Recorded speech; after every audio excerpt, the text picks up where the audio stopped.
rencontre est organisée par l'antenne dans les 15e et 16e arrondissements de Paris du collectif Nous Toutes. Nous Toutes, c'est un collectif de militantes et de militants bénévoles qui a été créé en 2018, qui lutte contre les violences de genre et les violences faites aux enfants. L'une de nos missions, c'est de participer à rendre visibles des sujets comme les féminicides, l'inceste, les discriminations croisées et les différentes formes de violences intrafamiliales, et de dénoncer les discours antiféministes qui ont lieu dans la sphère privée, médiatique, culturelle, scolaire, politique. Donc Neige Sino, merci encore d'avoir accepté notre invitation. Vous êtes docteur en littérature américaine et autrice de 2 fictions, La vie des rats et Le camion. Et vous avez publié en 2023 le récit Triste Tigre aux éditions Paul, ce qui vous a valu de remporter entre autres le prix Femina et le Goncourt des lycéens. Cet ouvrage évoque les viols perpétrés dans votre enfance par votre beau-père. Édouard Durand, merci d'être présent ce soir. Vous avez été juge des enfants, juge aux affaires familiales, inspecteur de la justice. En 2020, le documentaire Bouche cousue a fait connaître votre travail au grand public. Vous avez été coprésident de la Civis de 2021 à 2023. Vous avez publié plusieurs ouvrages sur les violences conjugales, les violences sexuelles et sur les enfants. Et votre dernier essai, 160 000 enfants, violences sexuelles et déni social, est publié aux éditions Tract Gallimard en 2024. Donc encore merci d'être là, on va dire merci toute la soirée.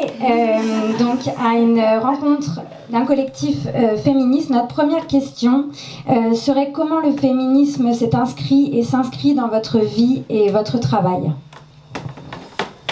Merci pour la présentation. C'est très émouvant d'être là, dans un espace comme ça. C'est la première fois qu'on se rencontre en vrai, donc c'est très émouvant pour nous aussi de se connaître. Et pour moi, en tout cas, de mon côté, ce que ça veut dire... Ça fait 20 ans que je ne vis pas en France, donc je ne suis pas trop au courant de ce que veut dire pour vous être féministe, un groupe féministe. Mais moi, je suis dans des cercles féministes au Mexique, où un de nos sujets principaux, c'est la lutte pour le droit à l'avortement, enfin, pour vous donner l'idée de où on est, quoi. Et ce sont des cercles d'amis, ce sont des cercles amateurs où on fait ce qu'on peut, où on essaie de faire en sorte que la parole circule différemment, que le pouvoir circule différemment. On essaie de partager des choses théoriques, mais aussi notre vie personnelle, comment on fait dans la société où on est, avec les difficultés qu'on a, qui sont liées au patriarcat. Donc c'est très simple en fait, pour moi, ce que c'est un groupe féministe. Donc évidemment, je revendique tout à fait cette appartenance. Après, mon livre n'est pas écrit dans une perspective très théorique. Je ne suis pas spécialiste de quoi que ce soit, et je me présente un peu comme ça aussi. La voix qui parle dans mon livre, c'est une amatrice. C'est quelqu'un qui est très spécialisé en littérature, mais je ne suis pas spécialisée ni dans le féminisme, ni sur l'inceste, ni rien de tout ça. Et je pense que c'est de cette façon-là que circule la parole aussi dans les cercles féministes.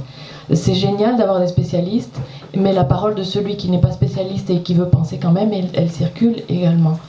Donc voilà, je perçois un peu votre question comme ça, mais évidemment, sur le sujet qui nous intéresse ce soir, c'est vrai que c'est important de souligner que historiquement, ce sont des féministes qui ont été les premières à faire exister ce sujet des violences sexuelles faites aux enfants, pas aux femmes, mais aux enfants, quel que soit leur sexe. C'est quand même un combat qui a été historiquement marqué par les luttes féministes. Donc je parle pas de ça dans mon livre parce que c'est pas quelque chose dont j'étais très consciente avant, c'est quelque chose que j'ai appris après, et ça me semble intéressant effectivement de le remarquer quand on est à une table ronde ou à une rencontre comme ce soir où il y a vraiment un sujet, puisque c'est pas un sujet très rigolo, mais en même temps je trouve ça extraordinaire qu'on puisse être tous là, une librairie bondée, pour parler ce soir de l'inceste et des violences sexuelles faites aux enfants. La question elle est pour tous les deux, non? Oui, tout à fait. Tant que je ne le lâche pas. Vous l'avez pas. Bonsoir à toutes et à tous, et merci à nous toutes et à la librairie de nous accueillir. Je pense que ce que vient de dire Neige Sino est une très bonne réponse à la question importante que vous posez, que je ne me suis jamais posée de cette façon. Donc elle implique pour moi de me demander d'abord si je me dis moi-même féministe. La réponse est oui. Comment le féminisme s'inscrit-il dans ma vie et dans mon engagement? Quand j'ai entendu la question, je me suis dit par mon corps, par mon existence même. Et ensuite, je me suis dit, c'est le féminisme qui a fait de moi un homme. Et c'est là où la réponse de Neige Sino est indépassable de mon point de vue, quand vous parlez des experts et des amateurs.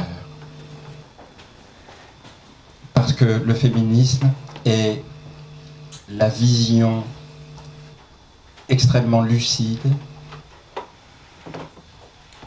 des enjeux de pouvoir. Et qu'est-ce que le féminisme pour moi? C'est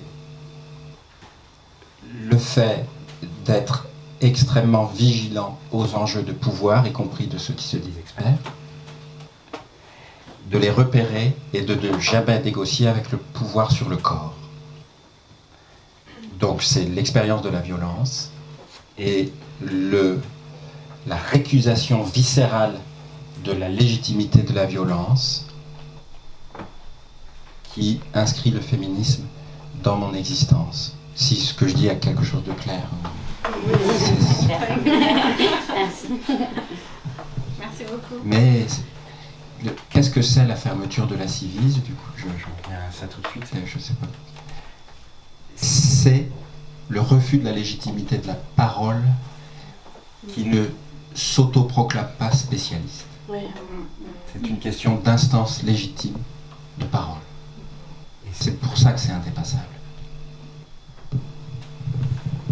Merci. Allons-y pour les petites questions que nous avions préparées. J'emprunte le micro. Neige, dans votre ouvrage, vous nous partagez votre expérience de la justice. Vous êtes un des rares cas où votre viol a été reconnu et où la justice A condamné votre violeur. Est-ce que, de ce point de vue-là, l'écriture est une autre façon de se rendre justice, une façon d'imposer son récit, sa vision, et aussi de respecter son rythme de partage? Et si c'est le cas, est-ce que le succès du livre a apporté quelque chose à votre vie? Alors je peux répondre que pour moi-même, hein. Je ne vais pas répondre en général. Pour moi-même, je n'ai pas écrit ce livre du tout dans l'intention de me faire justice, en relation aux violences que j'ai subies. Absolument pas. C'est vraiment très très loin de ce que j'avais l'intention de faire. Mon intention, c'est que je sais que j'ai entre les mains un matériau et des armes qui me permettent de faire un livre intéressant. C'est ça mon intention. Donc il y a une question de justice pour moi, au sens où chercher à dire les choses de la façon la plus juste possible, trouver le mot juste, trouver le rythme juste, trouver des façons de raconter qui résonnent en moi comme quelque chose que je supporte de raconter. Toute cette quête-là de justice, c'est une autre justice. C'est pas la justice de recevoir une compensation ou une réponse. Non, le succès du livre n'a rien à voir pour moi, pour ma vie personnelle, avec l'injustice que j'ai vécue. J'aimerais croire que ce livre a du succès parce que c'est un livre important. Et que donc, c'est juste ça la justice, un livre important devrait avoir du succès. Ça n'a pas tout le temps le cas. Et c'est peut-être pas vrai dans ce cas-là, mais en tout cas, moi, j'aime à croire. Et c'est une version de l'histoire qui me plairait. Bravo. Merci. J'aurais emprunté. Oui, pardon. C'est le micro. Cette fois-ci, Juju Durand, on a une question pour vous. On sent à travers le succès littéraire de plusieurs autrices talentueuses dont Neige Sino fait partie, mais aussi de la prise de parole de plusieurs actrices courageuses elles aussi, que le sujet des violences faites aux enfants s'impose à l'écoute. On n'aime pas trop parler de sortir du silence. Et dans cette perspective, on a lu votre essai, 60 000 enfants, violences sexuelles et déni social, et il y a urgence. De votre point de vue, quelle est la première mesure qu'on doit porter, soutenir, défendre ? La première mesure, c'est la justesse, qui est une exigence sociale et politique. En tant que tiers, présent sur la scène de crime. Et la seule mesure juste de ce point de vue, urgente et utile et efficace, je le dis en présence d'Ernestine Renet, c'est non pas d'attendre que la parole se libère,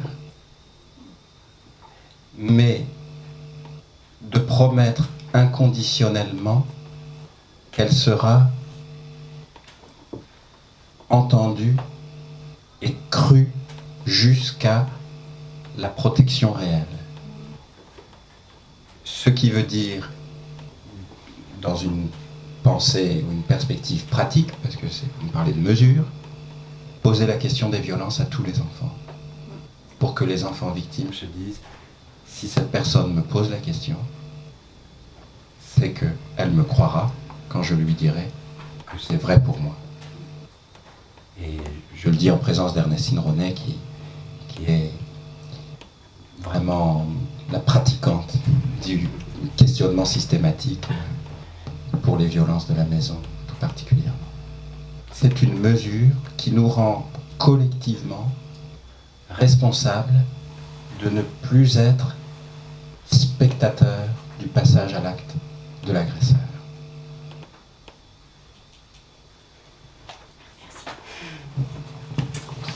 Alors une autre question pour vous, juge Durand.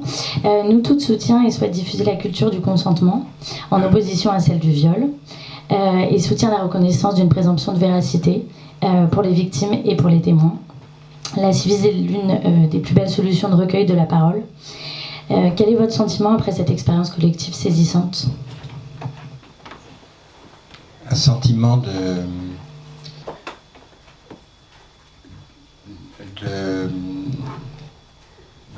profond respect et de gratitude pour la confiance et d'émerveillement. Et ces sentiments positifs sont supérieurs à l'écœurement, au découragement, à la colère. C'est dire si ces sentiments positifs sont élevés.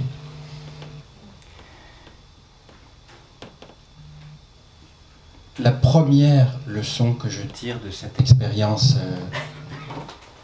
qui aura transformé mon existence, c'est que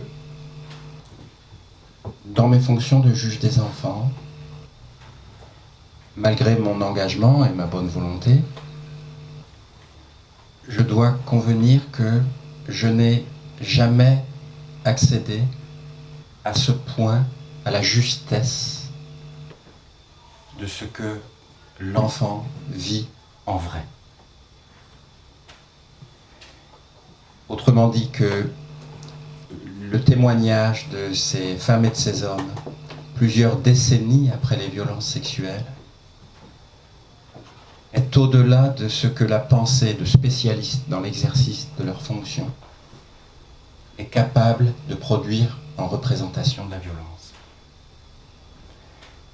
Donc, il ne faut jamais sous-estimer une révélation de violence. La seule attitude raisonnable et digne pour la pensée des spécialistes est d'anticiper la révélation au-delà de ce que l'enfant dit lui-même. Et la deuxième leçon que je tire, c'est que, alors je ne sais pas comment le dire autrement que comme je le dis, mais ça correspond à ce qui est vraiment en moi, c'est que, évidemment, avec la complicité sociale, l'agresseur attaque tout. Ce que j'ai vu de mes yeux,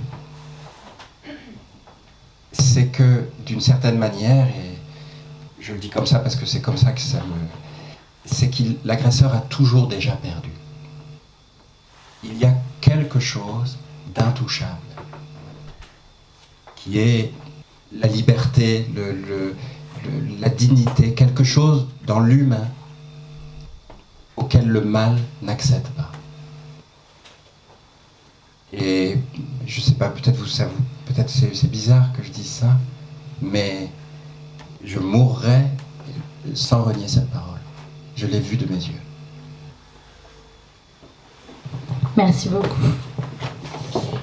Neige, une question pour vous maintenant. Pardon, je suis un peu...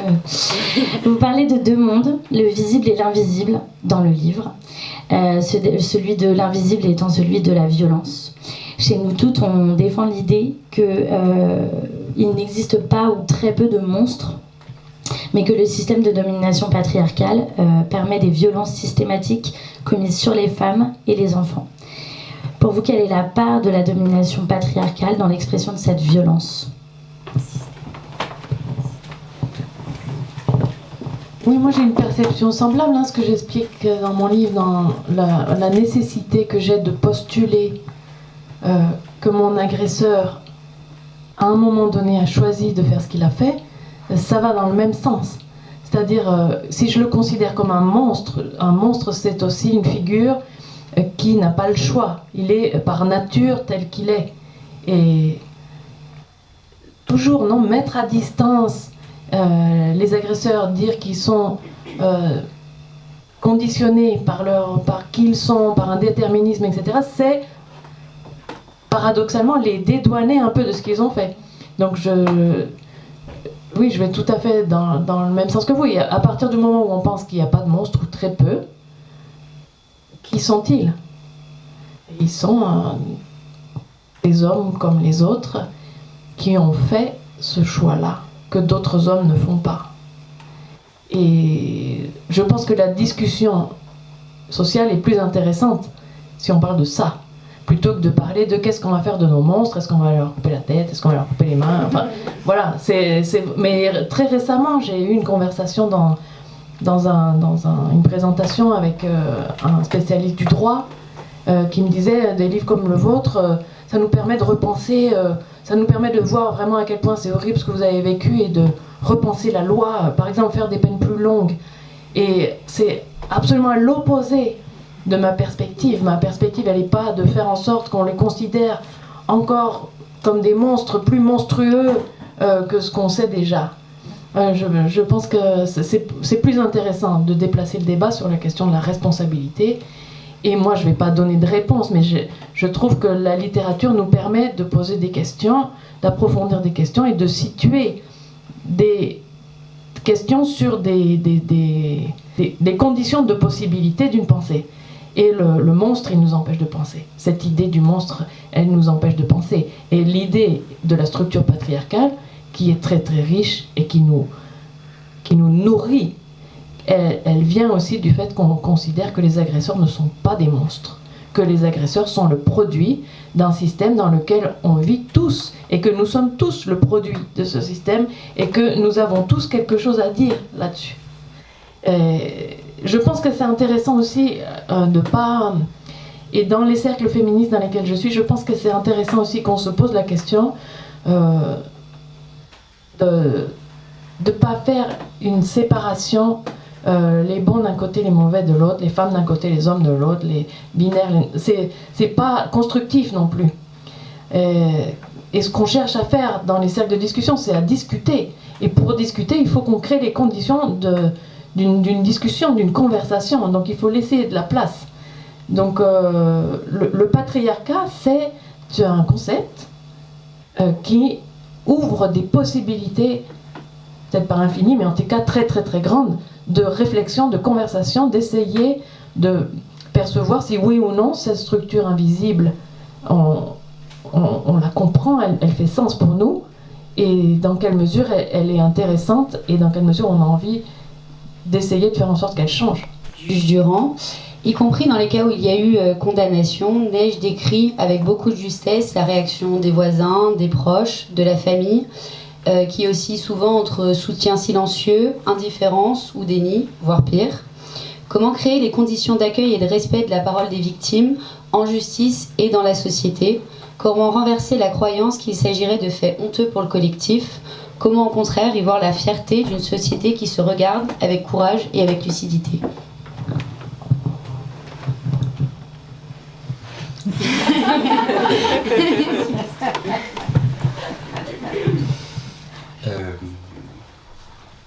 Pourquoi le déni est une question à laquelle il est difficile de répondre. Comment en sortir n'est pas une question plus simple. Situons-nous d'abord.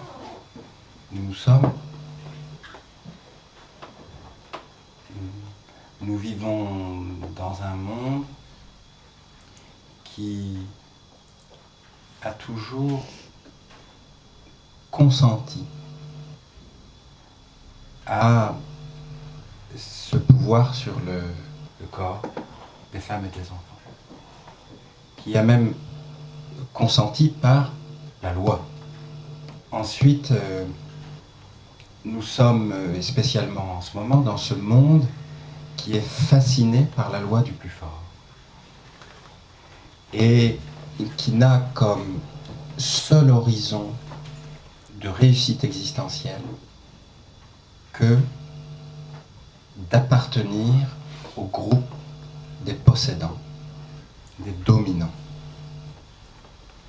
Et ce pouvoir ne peut être autre chose qu'un pouvoir sur les corps. Les deux ensemble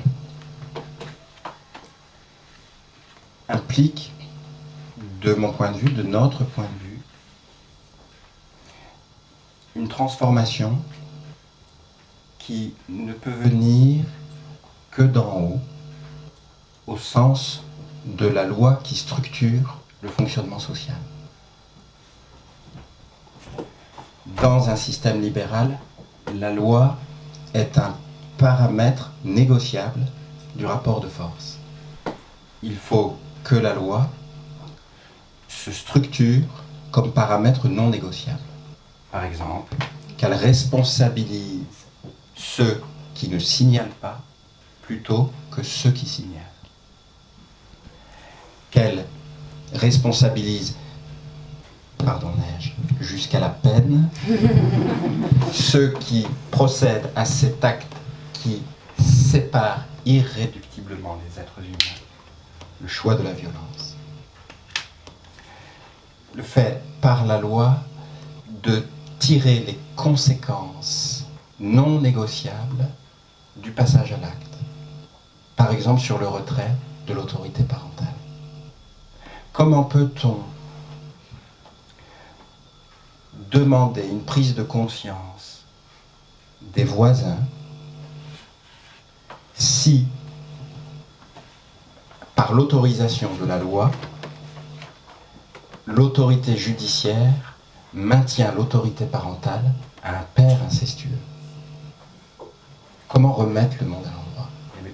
Je pense que c'est par le haut, par la loi. Comment changer la loi? Par le bas, pour ne pas trop attendre. Ce qui est aussi l'expérience de la Civise, comme rassemblement social et accession de la parole en tant que récit privé à sa dimension universelle et même politique. C'est peut-être la raison pour laquelle on a fermé l'appel à témoignage. Parce qu'il est en soi une transformation sociale. Nous devons exiger de restaurer une loi qui ne tolérerait pas la négociation avec elle. Une loi qui affirmerait son caractère non négociable. Ça a du sens ce que je dis. Parce que C'est sinon, très clair. sinon on dit ce qu'on entend. Il faut que tout un chacun prenne conscience dans la société. Sauf que tout un chacun dans la société est assailli d'injonctions paradoxales. Et tout le monde sait qu'une injonction paradoxale a pour fonction de paralyser. Donc il faut transformer la pratique pour transformer la pensée et la vision. Et je suis d'accord que la littérature est l'acte humain qui fait voir le réel. Et du coup, Neige, selon vous, comment est-ce que nous, donc mouvement féminisme et toute personne, peut sortir de ce déni social, et comment est-ce qu'on peut vous accompagner dans votre combat et finalement dans notre combat? Je ne sais pas comment répondre à cette question parce que la place où je me trouve, c'est un acte d'écriture, c'est déjà un acte qui, en soi, lutte contre le déni. Essayer de s'approcher le plus possible de la vérité. Je suis bien obligée d'employer ce mot, hein, je vois pas quoi d'autre. Mais il faudrait que je fasse de très très grandes parenthèses pour essayer de définir ce que j'entends par là. Mais ça, c'est déjà un acte très fort contre le déni. Et celle qui lit mon livre, elle est, cette lectrice, ce lecteur, il est malgré lui, ou de plein gré, dans une position où on lui empêche d'être dans le déni, s'il continue à lire. Il y a là, dans mon livre une demande très particulière d'une écoute. Et on sait très bien que, vous l'avez très bien montré dans les rapports de la Civis, que le problème du silence, c'est pas un problème d'enfants qui ne parlent pas, c'est un problème qu'on ne peut pas les entendre. Et c'est pas parce qu'on est bête ou parce qu'on est méchant, c'est parce qu'on est victime d'un système patriarcal qui nous bouche les oreilles. Et donc, je suis pas là en train de dire personne ne m'écoute. Moi aussi, je suis potentiellement un adulte qui va pas entendre. Moi aussi, je suis potentiellement dans une position où ce déni qui peut être ma survie va faire en sorte que je ne sois pas capable d'entendre. Donc un acte littéraire comme l'expérience que je propose dans ce livre, je ne peux pas faire plus. Ou je peux faire d'autres choses, mais ce que je peux faire le mieux, c'est ça. C'est-à-dire ce que j'ai travaillé toute ma vie, ce sont des armes de langage pour faire en sorte de faire voir certaines choses. Parfois imaginaires. Sauf que là, j'ai choisi de parler de ce sujet-là. Et il se passe quelque chose quand on lit un texte qui nous fait entendre ou qui nous fait voir des choses qu'on n'a pas l'habitude de voir et qu'on a l'habitude de ne pas vouloir entendre. Donc c'est... Voilà, c'est... Et je comprends bien que c'est un peu frustrant que quelqu'un qui a été victime d'inceste, qui a porté plainte, qui a réfléchi longtemps, qui a eu beaucoup de lectures, n'ait pas d'autres réponses à donner. Et je suis moi-même un peu en recherche de réponses politiques, mais je sais que c'est pas ma place. Quand je suis dans mon groupe de copines et qu'on parle de choses féministes et je donne mon opinion et elles donnent leur opinion et là je serais éventuellement capable de dire d'autres choses. Mais là vous m'invitez pas pour ça. Vous m'invitez pas pour connaître mon opinion et j'ai pas envie de la dire parce que je pense qu'elle n'a pas d'intérêt. Parce qu'elle n'a pas plus d'intérêt que celle de n'importe qui d'autre. Alors que ce que j'ai essayé de faire dans ce livre, et que vous me prouvez en le lisant, et toutes ces personnes qui viennent me faire signer le livre, il permet de faire entendre des choses qui, en général, ne sont pas entendues. Et donc, si mon texte est un texte militant, c'est simplement là-dedans. C'est-à-dire que je milite par l'expérience esthétique que je propose dans mon texte. Et c'est déjà pas rien.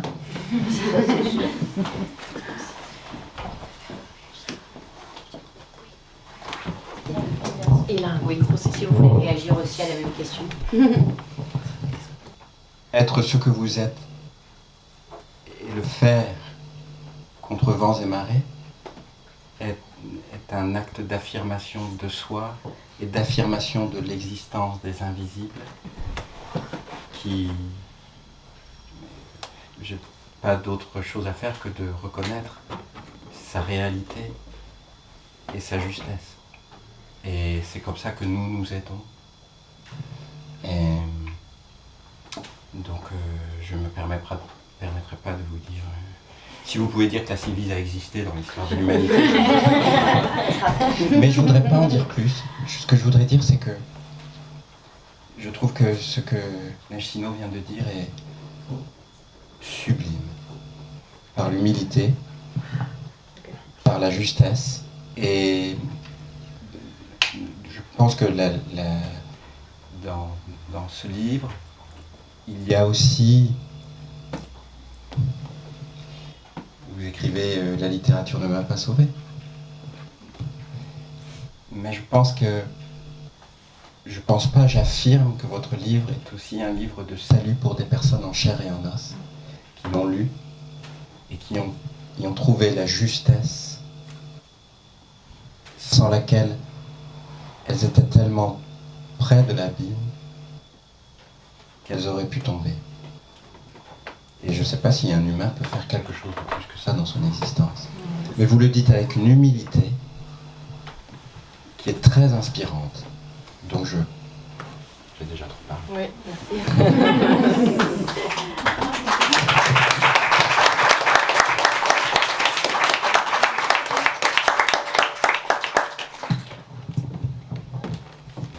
Qui a produit un rapport de plus de 400 pages, dont une des particularités est que vous citez des écrivaines, des écrivains. Et donc Neige Sino a sorti son livre en août, vous votre rapport mi-novembre, et je me demandais pourquoi vous aviez fait une place au livre de Neige Sino, pourquoi c'était pas juste un livre de plus, voilà. Je suis vraiment content que vous me posiez cette question. En commençant à la Sylvise, et ce soir nous avons beaucoup parlé du déni et donc de l'aveuglement volontaire. Un des défis était de faire voir, d'imposer de voir. Et par rapport à ce que je disais en commençant sur la difficulté de représentation de ce que c'est pour de vrai, que la violence c'est violent, il fallait faire voir ça. Faire voir ça qui n'était pas dit comme ça dans le témoignage. Et de mon point de vue, la littérature, plus que la statistique, plus que le droit, plus que beaucoup d'autres activités humaines, la littérature était peut-être seule, en tout cas exceptionnellement, en capacité d'atteindre cette justesse. Et ça, honnêtement, je le dis avec le témoignage éventuel d'Ernestine Ronet, qui je sais le confirmera, ça me tournait dans la tête nuit et jour. Il n'est pas possible d'atteindre cette justesse ou de rendre justice sans la littérature. Pas avec la littérature pour effet de citation, d'illustration, et encore moins de mise en valeur de soi comme rapporteur, mais pour atteindre le réel jusque-là. Et je me disais, il faut absolument que nous arrivions à incorporer la littérature dans le rapport pour dire juste. Et Neige Sino l'a fait. D'une manière exceptionnelle. Et nous l'avons fait aussi grâce au concours d'une personne qui s'appelle Henriette Zouguebi, qui est une personne qui a tout un engagement professionnel de bibliothécaire, un engagement aussi d'action sociale et collective, et une grande connaissance de la littérature, et qui pendant plusieurs mois, pour la Civise, est allée essayer de chercher dans la littérature, dans l'histoire de la littérature, des textes qui imposeraient de voir. Donc c'est un recueil d'ailleurs, dirigé par Henriette Zouguebi, qui est accessible en complément du rapport. Je ne sais pas si je réponds à la question. Et donc, de mon point de vue, Triste Tigre est présent dans le travail de la Civise, à la fois comme une œuvre littéraire qui fait voir, et comme œuvre littéraire qui fait voir tout ce que la littérature peut faire voir. Parce que vous êtes d'accord avec ça, Neige ? Parce que la littérature est présente, les livres sont présents dans Triste Tigre. Et donc il y a cette double dimension pour moi qui est, à ma connaissance, ma culture est extrêmement réduite, que j'ai pas vu ailleurs. Y compris la relecture et la remise à l'endroit des livres mal pensés. Des discours, oui, la présence des discours aussi. Mais je trouve que c'est intéressant cette complémentarité qu'il peut y avoir entre les statistiques, les chiffres. C'est extrêmement important. Et ça l'a été pour moi, c'est pour ça que je vous avais contacté la première fois. Parce que je voulais avoir un peu quand même des données certaines et scientifiques pour quand j'allais devoir présenter mon livre. Et le dernier rapport de la Civise n'était pas sorti. Et je trouvais que c'était important pour moi d'aller dans une librairie et de dire 160 000 enfants, de dire une personne sur 10, de dire 3 enfants par classe. Parce que moi-même, je n'arrive pas à intégrer cette information. J'intègre l'information de l'expérience individuelle puisque je l'ai vécu moi-même et que j'ai lu des livres et que j'ai essayé de faire en sorte qu'on puisse voir ce qu'il arrive à un enfant dans sa singularité. Et je trouve ça donc intéressant ce que vous dites, que vous avez eu besoin dans le rapport de la Civise aussi de considérer que chacun de ces 30 000 témoignages est une singularité.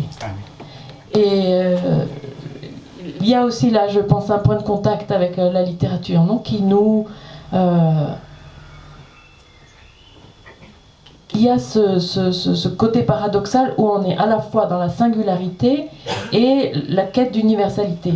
Et c'était effectivement aussi, je pense, la répétition. J'imagine j'imagine pas ce que ça peut être d'entendre des centaines et des centaines de témoignages de personnes qui ont vécu une humiliation, un anéantissement. Dorothée Duciel dit un écrabouillement aussi grand. Et de savoir que chaque personne individuelle qui raconte son histoire, qui raconte l'histoire de sa sœur, qui raconte l'histoire de son copain, c'est une histoire unique. Cette douleur, c'est une douleur unique, dans une solitude absolue. Et en même temps, il y a ce chiffre. Et quand j'ai lu le rapport de la Civise, j'ai senti ce même questionnement que je me suis posé moi dans un autre contexte, puisque c'était le contexte d'intégrer le collectif dans ma démarche individuelle. Mais vous vous êtes posé ces deux questions-là. Comment on fait pour parler en même temps d'un phénomène social, mais que ça ne devienne pas désincarné. Mais d'un autre côté, notre but, c'est quand même, en tant que, action politique, ce que vous avez voulu faire dans ce rapport de la Civise, c'est de faire en sorte qu'on cherche tous à intégrer ce chiffre. Comment on va faire pour comprendre ce chiffre d'une personne sur 10 qui est trop énorme pour qu'on puisse l'entendre. Voilà, j'arrête là, mais je pense que les échanges qui ont lieu entre les recherches sociologiques, on va dire, qui ont été faites, et les œuvres artistiques individuelles, elles se trouvent là, elles se trouvent à ce point de rencontre-là. Absolument. J'ai rencontré Édouard, qui immédiatement que j'ai reconnu comme un adulte qui, quoi qu'il advenait, ne trahirait jamais l'enfant qui s'adressait à lui, qui était en moi, et quelqu'un dont j'ai senti un ancrage absolument profondément honnête, un ancrage dans une vérité pour laquelle il mettrait même sa vie en danger, mais voilà, quelqu'un qui avait une abnégation absolument totale par rapport au combat qu'il mène. Et au même moment où j'ai eu cette rencontre avec Édouard, juste avant que j'aille faire un discours au César, et qui m'a donné beaucoup de force, j'avais lu votre livre, qui justement est le seul livre que j'ai réussi à lire jusqu'au bout sur un sujet qui était tellement, d'une certaine manière, qui me renvoyait beaucoup à ma propre histoire, mais que j'ai quand même réussi à lire. Et une des forces que va donner ce livre, c'est la possibilité, comme je pense que c'est en effet comment dire, la honte, le sentiment de honte, le sentiment de culpabilité qui vivait de façon qui était très animée en moi, très vivant en moi, de me sentir coupable de ce que j'avais vécu. À travers votre livre, à travers la beauté de votre livre et à travers la manière dont il était à la fois très réel, et en même temps lyrique, et qui me donnait à avoir une vision du monde, même presque, qui faisait que j'appartenais à cet autre monde-là, ce monde dans lequel je pouvais me trouver digne. Et c'est beaucoup grâce à ce livre que j'ai réussi à aller porter plainte contre mes agresseurs. Et à l'époque, pardon, ça m'émeut beaucoup, parce qu'à l'époque où j'ai lu votre livre, j'ai écrit à plusieurs des personnes qui ont été agressées par les mêmes agresseurs, et je leur ai dit, le petit lapin, c'est nous. Il y a un passage dans votre livre sur le petit lapin qui dit « Le lapin est mangé encore et toujours, ce n'est pas pour sa proposition altruiste qu'il est honoré par le Dieu, mais pour le don de sa chair, s'offrir en sacrifice au plus puissant, se cacher pour échapper au monstre, au père, à l'ogre, se taire, voilà les leçons de sagesse qu'on reçoit des contes. Mais le petit finira par être récompensé, si ce n'est dans ce monde, dans l'autre, et si ce n'est dans aucun monde, que ce soit au moins dans la mémoire de ceux qui regardent la lumière lunaire briller au milieu de la nuit. » Et ça, c'est un passage que j'ai envoyé à toutes les personnes qui ont été abusées par les mêmes agresseurs que moi, et je leur ai dit, le petit lapin, c'est nous. Voilà, merci.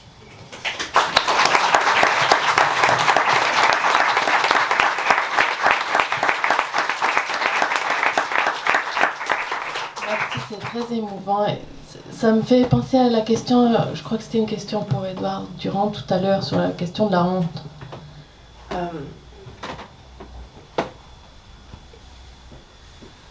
Et c'est vrai que rien qu'en étant là, vous êtes là, on n'a même pas eu encore vraiment d'échange, mais votre présence dans cet endroit où on est effectivement entre alliés, donc des fois on a un peu les bras qui nous en tombent aussi, on parle toujours entre alliés, mais en tout cas on est quand même nombreux à considérer que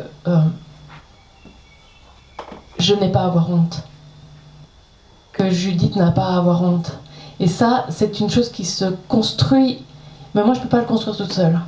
Cette chose-là, elle se construit collectivement, et c'est à chaque fois que quelqu'un nous raconte « j'ai été abusée, j'ai été, je sais pas quoi, victime de violence dans mon couple », c'est une honte terrible de le dire. Et la seule façon de faire en sorte que cette honte change de camp, ce slogan qu'on aime bien, mais qui est tellement difficile à faire exister, c'est que le regard de l'autre nous assure que ce n'est pas une honte de le dire, qu'on peut l'entendre. Et ça, c'est déjà, pour l'instant, en tout cas, c'est ce qu'on est en train de construire dans nos groupes, dans nos collectifs féministes. Et c'est pas si simple, en fait. C'est tellement violent, cette honte. On sort de son petit cercle féministe et on se dit c'est bon. Et puis après, on se retrouve dans un autre endroit où on connaît personne et où ça serait le moment de raconter cette histoire et on a trop honte et on le fait pas. Et je parle pour moi-même, hein. Donc je sais qu'on se soutient, on se tient les coudes en fait. Et c'est constant, et c'est toujours un petit pas gagné, mais c'est jamais complètement gagné pour tout le temps, et on a besoin en fait de ce soutien-là qu'on se donne les uns aux autres. Donc merci.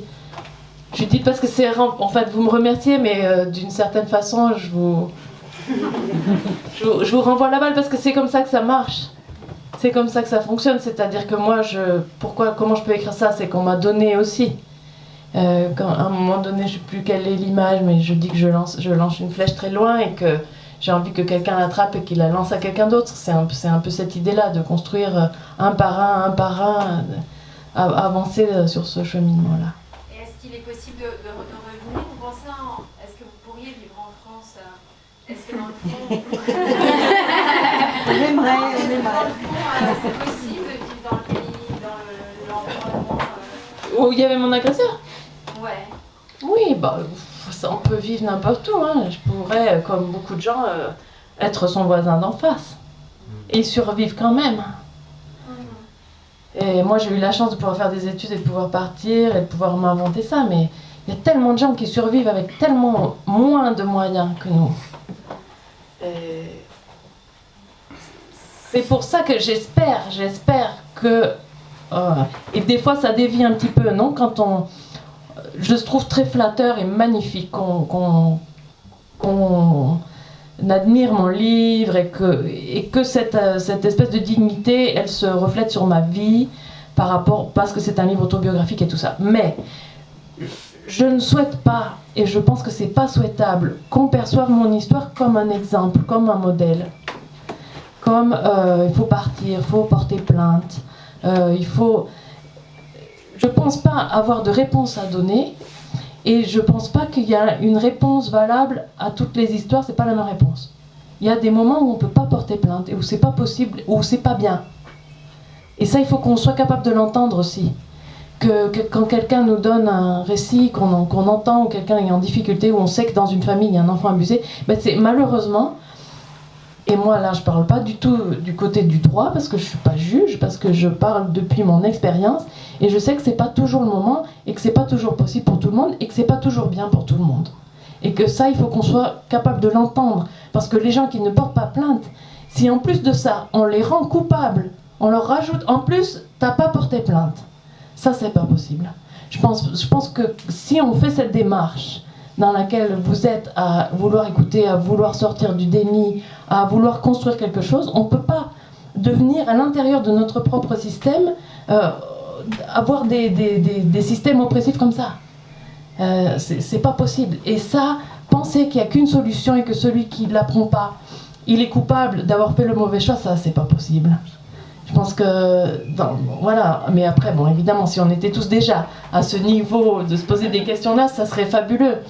Hein, c'est quand je vais dans des rencontres féministes, j'étais au Chiapas et c'était marrant parce qu'on me disait, il y a plein de féminismes possibles et il serait très possible de se tirer dans les pattes.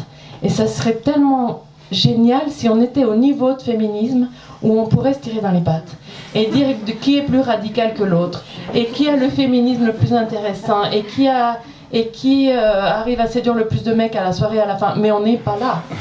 On n'est pas. Et je trouvais très beau, elle l'ont dit comme ça, enfin peut-être pas exactement dans ces mots-là, mais de dire ça serait fabuleux et c'est notre souhait de pouvoir se tirer dans les pattes. Mais on n'est pas encore là. Bonjour. Moi j'ai une petite question pour vous deux. Je viens du mouvement féministe et j'ai un peu évolué au fur et à mesure parce qu'il y a une intersectionnalité qui est en train de naître dans le mouvement féministe, qui est l'adultisme et la domination des adultes sur les enfants. Et j'observe de mon vécu, du vécu de ma fille et de mon militantisme, qu'en fait cette domination-là, elle est très peu pensée en France, alors qu'elle est très importante et que les les enfants sont très invisibles en France en tant que sujet de droit, en tant qu'être humain. Et on parlait de déni et de la loi. La loi, ce sont les hommes avec un enfant qui la font. Est-ce que vous avez pensé cette intersectionnalité, cette domination Je trouve que c'est terrible de voir aujourd'hui vraiment un enfant parler et l'ignorance qu'il a en retour de toute la société. Il y a encore tellement de choses encore à penser. Et je pense aussi à la recherche française qui est aussi très peu portée sur le monde de l'enfance. L'enfant comme un sujet aussi politique qui n'est pas pensé, tellement de travail encore. Et je pensais au déni, quand je m'entendais parler du déni, je pensais justement au fait que les enfants ne sont pas considérés.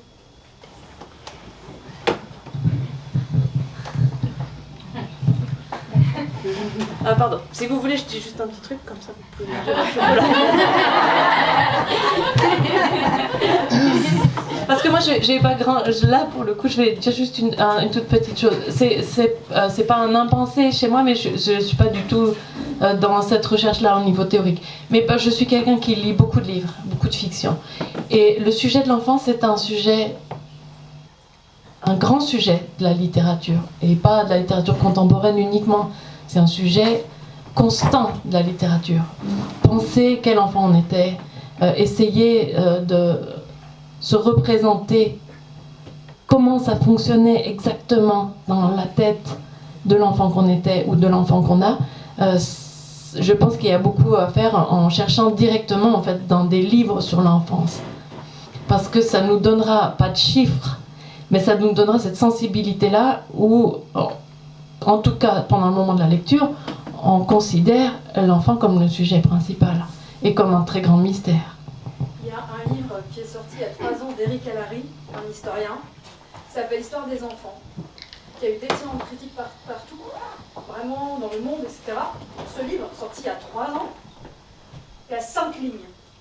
5 lignes, éparpillées, même pas ensemble, sur les violences. Ah ouais. 5. Et bon, j'ai écrit, pas de réponse. Les historiens, je me dis, bon, peut-être ils prévoient un tome 2. Mais non. Donc là, par rapport à ce que tu dis, et c'est juste, j'y ai pas cru, je l'ai même lu 2 fois. Je me suis dit, mais c'est pas possible. Et même, c'est pire, à la fin, il dit, bon, il y a des sujets qu'on n'a pas pu trop aborder, mais ce n'est pas l'objet de ce livre. On parle de l'enfance, on ne parle pas de la violence, on ne parle pas de la domination. Donc là, et c'est quelqu'un qui est respecté, hein. C'est jamais le sujet. Donc, la violence. J'ai fini mon chocolat.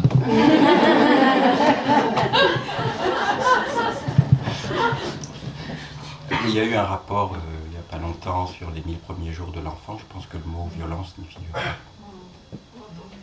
Et en fait, c'était pas parce que je finissais de manger mon chocolat. Mais merci d'ailleurs. Le premier chapitre du rapport de la Civise, pas 400 pages mais 750, c'est qu'est-ce qu'un enfant pour les humains? Et je suis d'accord avec Isabelle sur le fait qu'il est inacceptable qu'on ne parle pas de la violence dans un livre sur l'enfance ou sur tout autre sujet d'ailleurs, parce que la violence est indissociable de la pensée de l'enfance. Puisque l'enfant n'existait que si on ne le tuait pas. Il était jeté dans une déchetterie ou jeté dans la rue, si on disait « je ne le veux pas ». Donc on ne peut pas penser l'enfance sans penser la violence. Et ensuite on a légitimé la violence, y compris par la loi. Fin du 19e siècle, pour la première loi de déchéance de la puissance paternelle pour mauvais traitement sur les enfants. Comment a-t-on pu penser l'enfant victime de violence par l'affirmation des droits des femmes. Le féminisme est donc en cela un enfantisme, indissociablement. La justice pénale des enfants existe parce que la Ligue des femmes de Chicago l'a exigé. Ce qui ne veut pas dire, évidemment, que les femmes et les enfants sont à la même place, mais de mon point de vue dans les deux sens. Au sens où on ne peut pas penser les droits des femmes et l'égalité femmes-hommes et penser l'enfance et la protection de l'enfance symétriquement. Le devoir de protection de l'enfant est la conscience d'une vulnérabilité et donc d'une asymétrie. La lutte contre les violences faites aux femmes est une pensée de l'égalité. La lutte contre les violences faites aux enfants est une vision de la responsabilité d'être plus grand et d'avoir un devoir. Je ne sais pas si je m'exprime bien. Vous voyez ce que je veux dire ? Vous voyez, quand on dit... on voit bien le devoir d'hébergement des pères. Il y a un responsable politique qui a récemment parlé d'un devoir d'hébergement des pères. Bon, qui est une nostalgie de la puissance paternelle, donc de la légitimité légale de la contrainte du corps de l'enfant. On pourrait passer à l'autonomie de l'adolescent, qui serait son autonomie pénale, d'abord, qui serait jugé comme un majeur, mais aussi son autonomie civile, sous prétexte de garantie des droits et de la liberté. Mais la contrepartie du droit de vote, ce sera la comparution immédiate. Et je pense qu'il faut garder une pensée de l'enfance, non pas comme être en devenir, mais être présent dans une position asymétrique qui exclut la violence. Je me souviens toujours d'un enfant délinquant, à l'interrogatoire de première comparution, le père finit par me dire « Mais si je ne peux pas le frapper, qu'est-ce que je peux lui dire ?» L'autorité, c'est dire sans la violence. Mais c'est dire d'un point de vue d'autorité. Et pour finir, je dirais, vous savez, ça c'est important pour moi, comme juge des enfants et qui parle aux bébés. Les enfants sont des gens sérieux. Quand on se met à leur hauteur, on se grandit. Ça ne veut pas dire qu'on leur donne trop vite le fardeau de l'autonomie. Ça, serait trop libéral.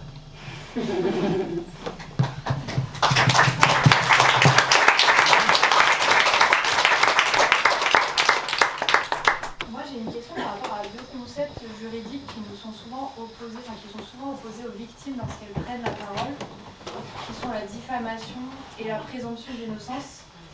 J'aimerais savoir quels sont vos points de vue sur la circonscription de ces droits, notamment, passer dans ces concepts juridiques, qui en fait, à la fin, aboutissent à souvent des procédures bâillons, ou même un bâillonnement avant le procès, c'est-à-dire qu'en public, lorsqu'on prend la parole et qu'on dit « il m'est arrivé ça », il y a souvent l'écueil du parole contre parole, ou lorsqu'on entend une personnalité publique parler d'une autre personnalité publique en évoquant des violences qui ont eu lieu. On entend aussi beaucoup parler de présomption d'innocence. Comment est-ce qu'on peut articuler un discours public ou même dans l'intime sans renier ces concepts, mais en étant capable de les circonscrire, de les laisser à leur place? C'est plutôt une question pour vous.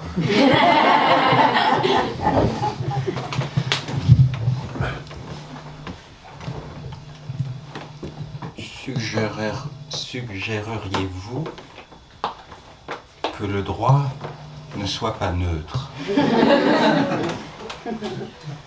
dans sa conception et dans sa pratique?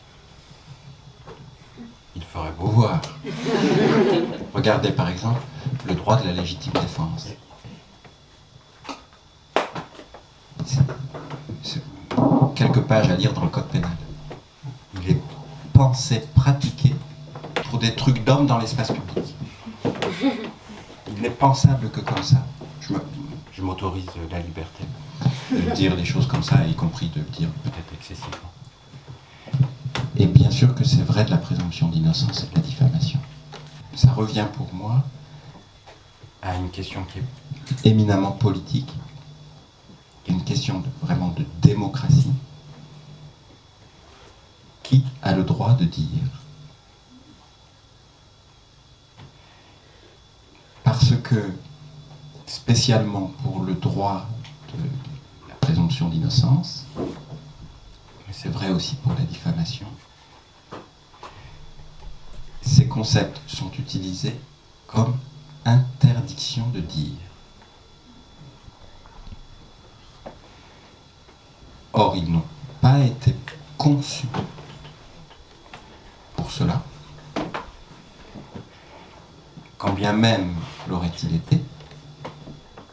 Il n'est pas acceptable que la liberté de dire soit subordonnée à une autorisation, qu'elle soit encadrée. D'accord ? Si on raisonne, et ça n'est que pour les violences de l'intime, les violences de la maison, c'est-à-dire les violences sexuées, que l'on utilise de cette façon ces règles, ces concepts, ce droit. Si on raisonnait, si on assumait la pensée collective sur la présomption d'innocence, il serait interdit de dire que tel responsable politique tient des propos xénophobes. Il faudra attendre qu'un tribunal le constate. Il serait interdit de dire que tel chef d'État commet un crime. Il faudrait attendre qu'une juridiction internationale le constate définitivement. C'est bien un rapport politique à la parole. Or, au nom de quoi peut-on déterminer a priori les conditions acceptables par lesquelles une personne qui est victime de violence pourrait le dire? Au nom de quel impératif moral? Aucun. C'est insoutenable dans la pensée, à mon avis. La présomption d'innocence s'applique à toute personne qui est mise en cause dans un processus pénal. Je vole ce livre de Nachsino, ce que je vais faire, après la dédicace. Vous me voyez le faire, je reconnais que je l'ai fait, je suis pris la main dans le sac. À cet instant même, je suis présumé innocent. Ce n'est pas un rapport à ce qui s'est passé, c'est un rapport au traitement qu'on va m'appliquer. La présomption d'innocence, c'est nul ne peut être détenu arbitrairement. Je dirais les choses un peu comme ça en mélangeant deux principes de la Déclaration des droits de l'humanité. Ce n'est pas le droit de dire. Or, c'est ce qui se passe dans la réalité et c'est insoutenable pour moi aussi dans mes fonctions civiles de juge des enfants. Pas seulement dans mes fonctions pénales, mais dans mes fonctions de protection de l'enfance. Qui n'est pas de dire coupable ou non coupable, mais qui est de dire est-ce qu'on protège ou est-ce qu'on ne protège pas. On utilise la présomption d'innocence comme une suspension dans le temps du rapport à la réalité. On dira ce qui s'est passé quand 3 personnes en robe noire auront décidé de faire sortir la vérité de leur bouche. Et ça, c'est contraire à la raison. C'est bien une question de pouvoir, et de pouvoir social, mais rappelé à l'ordre régulièrement. Un jour, vous verrez, je suis sûr qu'un jour, il y aura un ministre de la Justice qui dira « je siffle la fin de la récré ». Je suis sûr qu'un jour, il y a un responsable politique qui dira ce qui nous rend fiers collectivement. Je suis sûr que ça viendra. Vous-même. La fin de la récré, je pensais plutôt à quelque chose qui s'est déjà produit. Quand au sein d'associations, partis politiques avaient décidé par elles-mêmes de créer des cellules et puis on m'a dit, je siffle la fin de la récré. La vérité n'est pas que dans un tribunal.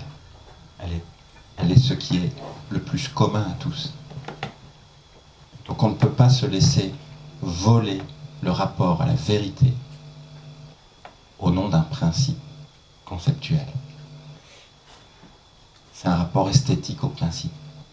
On se regarde dedans.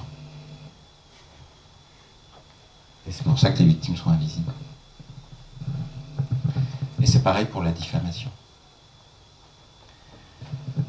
Et dans les deux cas, ça renvoie à la question de la protection et donc au doute. Il y a un avocat, il y a quelques jours, qui a dit dans... Ah oui, je trouve qu'il était président de la Civis et que du coup il ne l'est plus.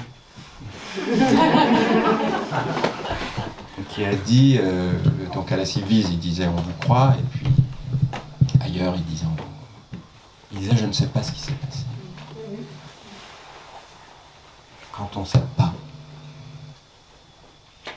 est-ce qu'on dit comme je ne sais pas, je suis spectateur de ce qui va inéluctablement se passer, et après je dirais comme tout le monde savait, ou puisque je ne sais pas, j'exerce mon devoir qui est la citoyenneté. Je crois, mais je le dis sous le contrôle de Nashino, que dans la Grèce ancienne, les gens qui étaient,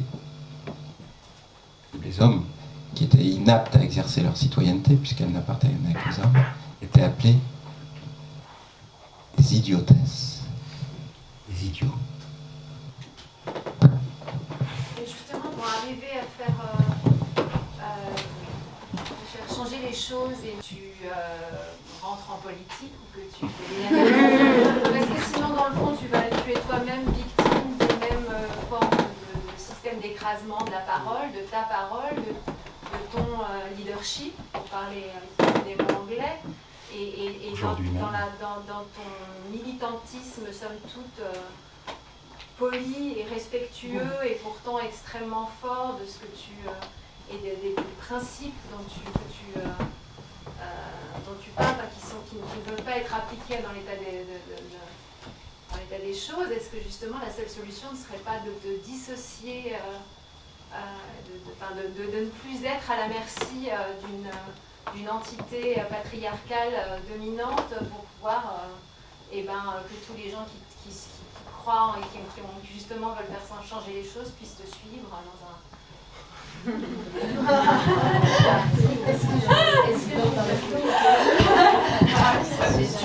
Ouais. Bon, d'abord, merci. La réponse est oui, résolument. Le pouvoir ne peut pas avoir prise sur notre engagement. Ça, c'est pas possible. Quelle forme? Nous en sommes en train d'en faire vivre une maintenant dans l'instant présent. Et je suis habité par un devoir qui est celui de la confiance qui a été faite à la Civis. Et je suis habité par le fait que je ne peux pas consentir à la fermeture de l'espace qui a été créé légitimement. Comment la volonté collective est le principal moteur. Et ça me fait penser à ce que écrit une écrivaine exceptionnelle, qui est sur la solitude irréductible, mais partagée, et qui fait un groupe humain social. Et donc ce collectif est une force politique. Est-ce que c'est par une action associative? Est-ce que c'est par une action politique au sens de tous les sens que recouvre ce mot? Est-ce que c'est par la jurisprudence? Mais il est certain, c'est résolu, que le pouvoir n'a pas pris sur l'engagement. Parce qu'on est en train de vivre là, qui est de pleine humanité par nos échanges qui contiennent une mobilisation, y compris dans le registre du cœur et de la pensée et du viscéral. Donc c'est une force extrêmement puissante. Oui, moi je pense pas qu'on doive voir ce qui s'est passé à la Civis comme un échec et qu'on reste que avec ça. Il y a quand même eu ce travail pendant 3 ans, 2 ans ou 3 ans 3 ans. Ça va pas disparaître. Il y a 30 000 témoignages. Parce que j'avais trouvé magnifique ce texte que vous avez choisi pour le 2e rapport. Au début, là, le témoignage d'un homme qui avait été victime et qui disait « Je témoigne parce que, bon, pour plein de raisons, mais à un moment donné, il disait « J'aimerais qu'on comprenne que nous faisons partie de l'humanité. » Ça semble une demande, c'est tellement fou qu'on puisse simplement souhaiter ça. Mais en fait, c'est pas rien. C'est-à-dire que jusque-là, il a, dans son âge adulte, encore l'impression que puisqu'on nous a jamais entendus, puisqu'on nous a jamais vus, on est exclu du groupe social, on est exclu de l'humanité. Avec 30 000 témoignages, c'est un peu dur de revenir en arrière. On revient en arrière sur plein de trucs, mais ce chiffre d'un enfant sur 10, c'est 30 000 témoignages, tout ce qui a été apporté par la Civis. Et peut-être la Civis s'arrête complètement, et peut-être que cette mission immense de passer à l'action, de passer à la protection, et je comprends que ça fasse de la peine à tout le monde, hein. C'est dans toutes les discussions quand même, dans les groupes où on est intéressé par le travail de la Civis, où on se dit ça y est, il en mis par terre, ça y est, c'est fini, voilà, on referme la parenthèse, mais je crois pas qu'on peut refermer une parenthèse. Je crois pas que c'est possible que 30 000 témoignages, ça devienne une parenthèse, je peux pas croire ça. Voilà. Peut-être une dernière question du coup. Ça va un peu dans le sens de ce qu'on était en train de dire.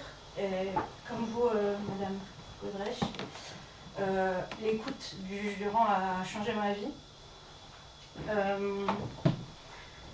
Et m'a réparé d'une manière que la justice ne pourra jamais le faire. Et non seulement ça, mais en fait, déjà j'avais aucune attente par rapport à la justice.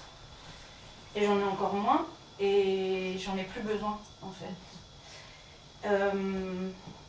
Et je rejoins un peu ce que vous disiez aussi tout à l'heure, c'est-à-dire est-ce qu'on doit tous porter plainte Un jour, on m'a demandé une interview associative sur les violences sexistes et sexuelles.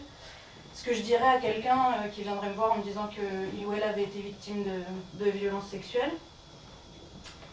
Et ce que je ne peux pas dire, c'est viens, je connais un endroit qui va t'aider en fait. Et donc ma question, c'est qu'est-ce qu'on fait maintenant? Est-ce qu'on renonce à la justice et on crée autre chose? Parce que vous disiez, monsieur le juge Durand, qu'il fallait que ça vienne du bas. Et est-ce qu'on renonce à la justice et on crée autre chose, ou est-ce qu'on croit encore que la justice peut à la fois réparer les victimes et en plus, une fois que les victimes sont réparées, est-ce qu'on répare aussi les agresseurs pour qu'ils arrêtent? Parce que je ne crois pas non plus que mettre les agresseurs en prison, ça les calmera. Enfin, j'y connais rien, mais ma vision des choses, c'est pas non plus de les mettre en prison et d'espérer qu'en sortant, ils agresseront plus personne. Donc, qu'est-ce qu'on peut espérer en fait pour l'avenir? Merci.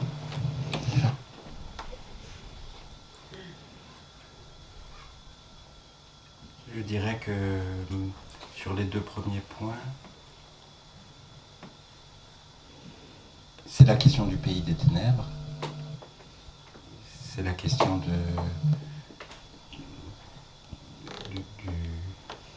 se sentir étranger à ce monde. Et il faut à la fois le remettre à l'endroit et en attendant trouver l'espace d'humanité commune à l'extérieur. Quand je disais la Civis, c'est vous, c'est nous, c'est-à-dire c'est pas une instance experte, c'est des personnes qui partagent la même humanité. Et il faut absolument que le système social cesse d'être spectateur, complice des agresseurs. Il faut se rassembler pour que la loi change. Mais il faut, pendant ce temps, maintenir cet espace d'humanité commune, qui peut être une réunion publique, qui peut être ce que nous vivons maintenant, je le vis de cette façon, et qui peut être ce que vous êtes comme point fixe quand ces personnes vous posent cette question. Mais je pense quand même que ça implique une réponse sociale un petit peu plus claire à l'égard des agresseurs. Pas sans humanité, mais le respect de la dignité humaine, c'est reconnaître la dimension du choix, dont parlait Nagino tout à l'heure, et donc des conséquences du choix. Valeur de l'acte, valeur de la sanction, dit le docteur Maurice Berger. La non-sévérité est une complicité. Moi, je suis payé pour vous dire que, avec les enfants qui volent du téléphone, on est moins complaisant. C'est bien de ne pas être complaisant. Je ne dis pas qu'il faut l'être, mais la peine injuste est aussi une violence. Et ça, c'est quelque chose que j'ai vraiment entendu très fortement à la Civis. J'ai pris perpétuité et lui, il se promène tranquillement dans la rue avec sa famille. Donc ça passe aussi par là. On sait comment changer la loi, on sait les obstacles, on sait qui il faut aller voir, on sait comment il faut persévérer, on sait comment socialiser le mouvement, et ça prend du temps. Il faut inventer l'espace identifiable qui demeure, là où je suis une foule, comme dit Judith Godrèche, est toujours des visages identifiables, réunis, et pas une invisibilisation par le nombre. Moi, j'ai l'impression qu'on est en train de créer, de recréer cet espace.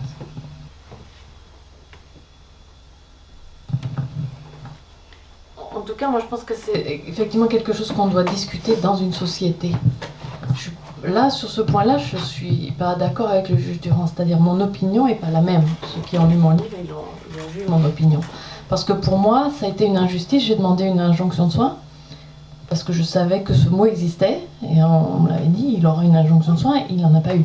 Pour moi, ça a été une injustice qu'il n'y ait pas eu, dans mon histoire, de prise en compte de cette demande que mon agresseur soit obligé de suivre un traitement qui ferait de lui une personne moins dangereuse pour la société. Bon. Donc, je comprends l'idée de la peine. Je vis au Mexique où un des problèmes les plus graves, c'est l'impunité des criminels en général. Donc, c'est un truc que j'ai intégré et que je comprends. L'impunité, c'est impossible, qu'il faut qu'il y ait des peines, il faut qu'il y ait des sanctions. Mais je pense que ça peut être intéressant de discuter en tant que société de qu'est-ce qu'on va faire de nos agresseurs. Parce que moi je suis victime, j'écris un livre, donc c'est normal qu'on parle beaucoup des victimes et tout ça, mais il faudra qu'on arrive à un moment donné dans ce débat social où on se pose la question de, socialement, qu'est-ce qu'on va faire de tous ces agresseurs ? Qu'est-ce qu'on va leur demander ? Comment on va les intégrer ? Est-ce qu'on va vraiment les exclure et les mettre tous sur une île ? Enfin, et voilà, donc c'est pas, toutes ces choses sont impossibles en fait, on peut pas tous les mettre en prison pour 20 ans. Vous savez, et il faudrait créer un paquet de prisons. Tous les gens qui sont venus témoigner à la CIVIS, ils ont eu des agresseurs. C'est pas encore le moment de se tirer dans les pattes. Oui, oui, exactement, c'est ça. C'est ça, je veux dire, on va pas se tirer dans les pattes, mais ce que je veux dire, c'est que ça pourrait... Il n'y a pas une solution qui est déjà présente, et ça serait merveilleux qu'on puisse discuter de ces sujets-là en tant que société. Et que Neige donne son avis, et que Jacqueline donne son avis, et que chacun donne son avis, et qu'on puisse se poser cette question parce qu'elle n'est pas posée. Le problème, c'est que les agresseurs n'existent pas. Les agresseurs, il n'y en a pas. C'est pas moi, c'est l'autre, c'est pas de ma faute. J'y étais pas, je suis prescrit. Il n'y a pas d'agresseur. Moi, je veux bien qu'on discute de ce qu'on va faire avec eux, mais il faut qu'on aille les chercher. Et pour ça, déjà, il faut qu'ils se reconnaissent. Et apparemment, ils ont un gros problème avec ça. Et comme eux-mêmes ne se reconnaissent pas, les autres ne les voient pas non plus, comment on fait ? Vraiment, le problème, il est là. Il n'y a pas d'agresseur. Moi, j'en vois pas. Personne. Personne n'est agresseur. Alors, comment on va s'en sortir, en fait, pour les traiter ? Je dirais que la société s'est toujours beaucoup préoccupée des agresseurs. La question des agresseurs, c'est pas la question qui est l'impensé. L'impensé, c'est le visage et la parole des victimes. Et les agresseurs, on ne leur met pas ces peines que vous n'appelez pas de vos voeux. Et peut-être que pour le changement, moi je voudrais que mon métier porte un autre nom que juge. Il faut qu'on sanctionne les transgressions pour pouvoir avoir un langage commun qui nous permette de vivre ensemble. Il faut qu'on montre que la loi a du sens pour nous. Et quand la transgression est une transgression grave au sens de l'extrémité de la gravité, il faut que la réponse sociale le dise. Et elle le dit aussi comme ça. C'est peut-être même la condition du changement. Comment faire renoncer au pouvoir celui qui dit « le pouvoir m'appartient », si ce n'est en le lui enlevant. Dans tous les cas, parce qu'on n'a pas le temps de se tirer dans les pattes, ce qu'il faut, c'est permettre aux enfants de révéler les violences qu'ils subissent. Oui. Et ce qui implique de dire clairement la loi. Mais de la dire dans l'acte même de juger, d'ailleurs. Le non négociable. Ça, non. Ouais, il faut qu'on s'arrête. Merci à vous deux d'être venus, d'avoir répondu à toutes nos questions, vraiment. C'était un moment, je pense, pour tout le monde extrêmement enrichissant, extrêmement émouvant. Donc merci beaucoup. Merci à vous.